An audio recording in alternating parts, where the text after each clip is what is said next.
This is a sports catastrophe production. Hey there, Heather, ho there. It's Jeff Cutter Diamond. Welcome you to another sports catastrophe on this day. And on this day, September the 27th, in the year 1964, the Philadelphia Phillies dropped into second place in the National League. You're thinking to yourself, you're doing a video just on that? Well, it's not that. It's basically one of the most infamous baseball collapses in history. I'll tell you more about that later.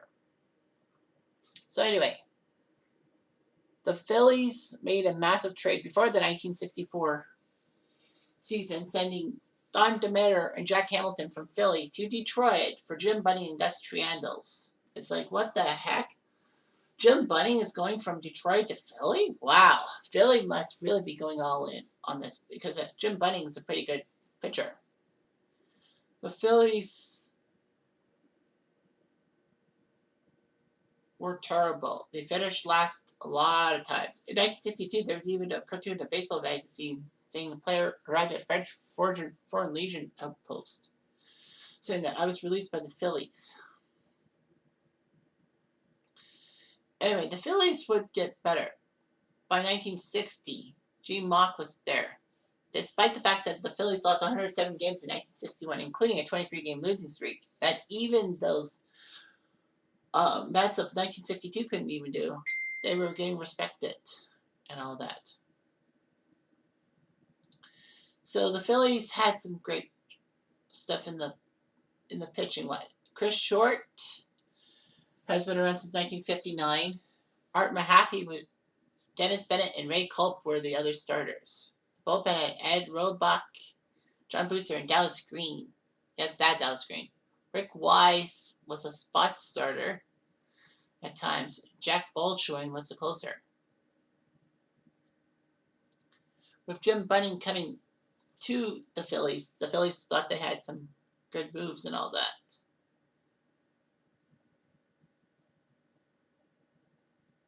So it was huge. They platooned the catching duties between Triandos, who came from Detroit in that trade, with Clay Durnpole. The Phillies had two shortstops in Bobby Wine and Ruben Amaro Sr. and two second basemen with Tony Taylor and Cookie Rojas. So it was just basically a platooning thing. The outfield had Johnny Callison, Tony Gonzalez, and Wes Covington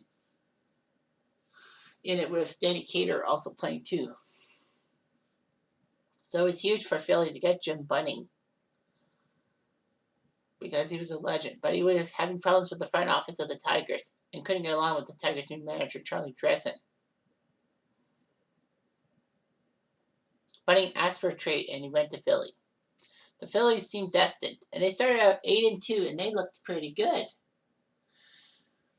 Johnny Callison was putting up numbers to be the MVP. Richie Allen was a candidate to be Rookie of the Year, which he did.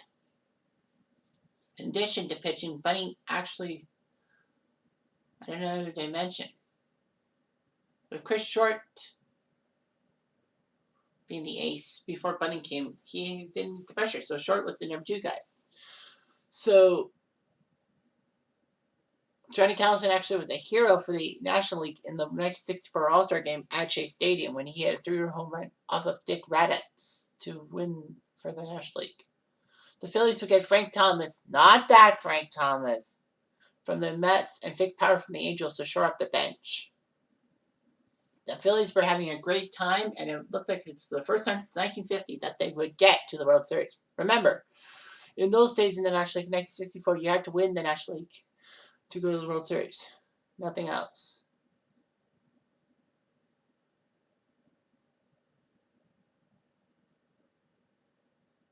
From opening day, Jim Bunning thrived. He was actually 6-2 in the first few months. And yes, on Father's Day, let's not forget that no-hitter, that perfect game against the Mets, making him the first time a perfect game was thrown in the National League since the modern era started in 1901, which is shocking because all the perfect games were thrown by American leaguers. Wow. Anyway, Bunny knew what to do. So the Phillies would, get a little bit more tentative. By September 1st of 64, they had a 5.5 game lead over the Reds, and it looked like they were going through it. TV Guide actually had a World Series preview that featured a picture of Connie Mack Stadium. The Phillies had a 6.5 game lead by Labor Day. Then there were injuries. Thomas would break his right thumb sliding into second base. Red Culp had troubles with his right elbow. Dennis Bennett had a sore arm. Art Mahaffey had control problems. And it didn't look good. However, by mid-September, Jim Bunning, Chris Short, and Dennis Bennett were doing pretty well for themselves.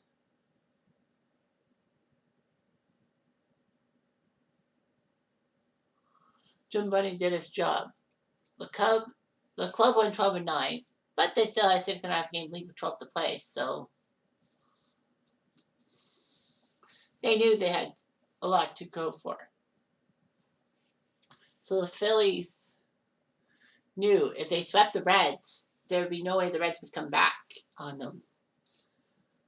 So anyway, they had a 7 game homestand. The Phillies would play 3 against the Reds and 4 against the Milwaukee Braves. Then they would be in St. Louis for 3 and Cincy in Cincy for 2. So that's big. Art Mahaffey would face John Setoris. So that's what happened. It was actually a pitcher's duel until the 6th inning when Chico Ruiz had a single. Vada Pinson was thrown at second base trying for a double. Ruiz got to third base. So Frank Robinson came up for the Reds. He swung and missed strike 1. And Ruiz saw that Mahaffey had not checked the runners, so he broke for home plate. Mahaffey was startled and pitched high, and it was back to the screen. Ruiz stole home plate. It was 1-0. It was amazing what would happen.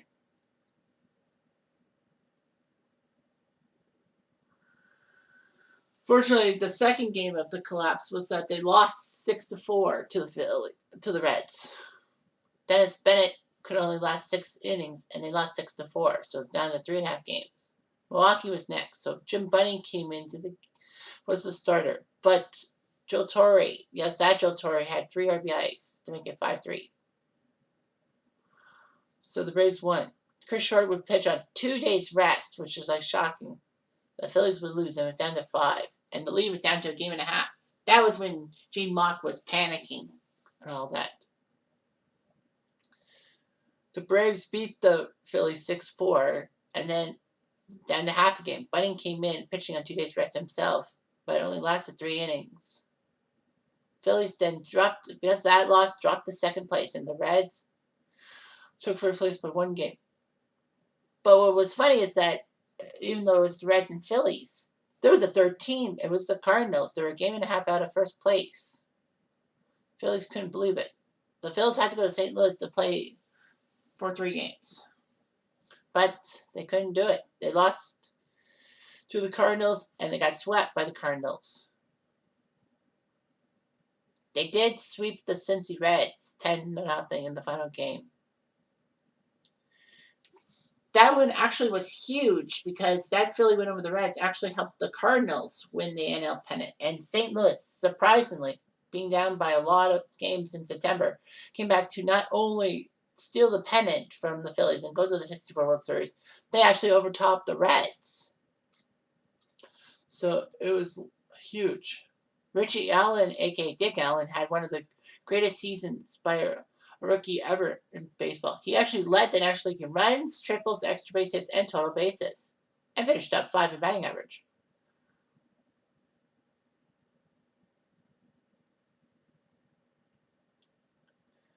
Richie Allen would unfortunately be controversial. He spoke his mind, combated racism, but bucked organizational hierarchy. Okay.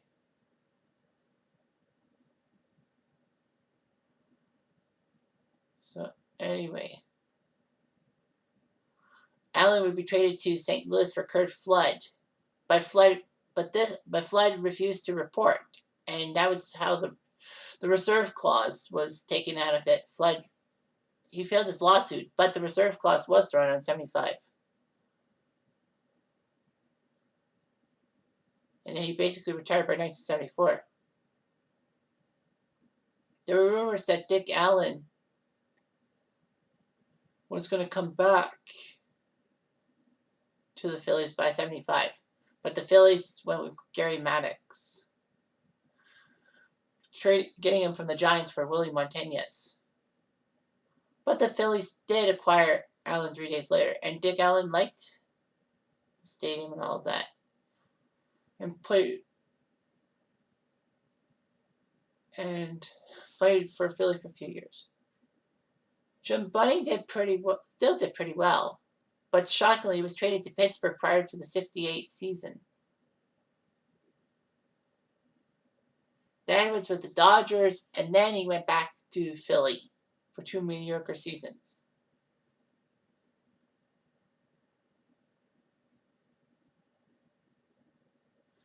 It was just unbelievable. There would be echoes of the 64 season. But, the Phillies went back to mediocrity, and by 1976, before 1976, they managed to get back into the ways. They got to the NLCS in 76, 77, and 78, but lost all 3 times. In 1980, they did beat Houston to get to the World Series against Kansas City, and finally won the World Series. Ironically, the Phillies were managed by Dallas Green, who played for the 64 squad, with Bobby White and Ruben Amaro, who also played in 64, being coaches and all that. So, yeah.